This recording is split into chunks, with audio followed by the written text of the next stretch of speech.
बेटा यहाँ पे एक फंक्शन दिया है y को डी की power x minus E raise to minus mod X upon E की power X plus E power mod X, और इसका हमें रेंज निकालना है। ठीक है, तो पहले तो हमें इसे रीडिफाइन करना पड़ेगा। अगर x greater than equal to zero है तो मॉड एक्स प्लस एक्स से खुलेगा, तो e power x minus e power minus x और नीचे टू ई पावर एक्स हो जाएगा।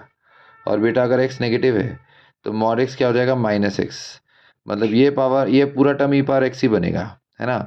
तो अगर ये टर्म ई पावर एक्स ही बनेगा तो ये कैंसिल होकर जीरो हो जाएगा, मतलब x नेगेटिव के लिए तो कांस्टेंट फंक्शन बन रहा है y को टू जीरो। तो बेसिकली हमें बस इतने पार्ट का रेंज ही निकालना है। तो इसको अगर x greater than equal to zero है तो हम e raise to minus x को one upon e raise to x लिख सकते हैं।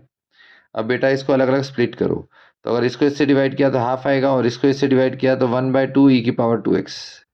ठीक है, अब x ग्रेटर देन और इक्वल टू जीरो पे ई पावर टू एक्स का रेंज होता है वन से इन्फिनिटी, तो two into e power two x का रेंज क्या आएगा, इंटरवल टू टू से इन्फिनिटी। ओके, टू से इन्फिनिटी आएगा। अब इसके आगे, अब जैसा उसमें दिया हुआ वैसा ही करना है। जैसे इसमें ये एक्सप्रेशन है ना, हमको यही वाला बनाना पड़ेगा, half minus one upon two E की पावर टू एक्स। तो इस केस में जब two E power two X को हमने ये किया, रेसिप्रोकल लिया, तो उसका टू से इन्फिनिटी था, तो इन्फिनिटी का रेसिप्रोकल जीरो और टू का रेसिप्रोकल हाफ, मतलब जीरो से हाफ आ जाएगा। फिर माइनस से मल्टीप्लाई कर दिया तो minus one upon two e raise to two x, minus half से जीरो हुआ, और फिर हमने हाफ ऐड किया।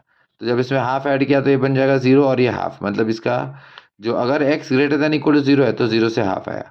x नेगेटिव पे तो y इक्वल टू जीरो था ही, तो जीरो ऑलरेडी इंक्लूडेड है, मतलब फाइनल जो बेटा रेंज बना वो यही बना, जीरो क्लोज से हाफ ओपन। ओके।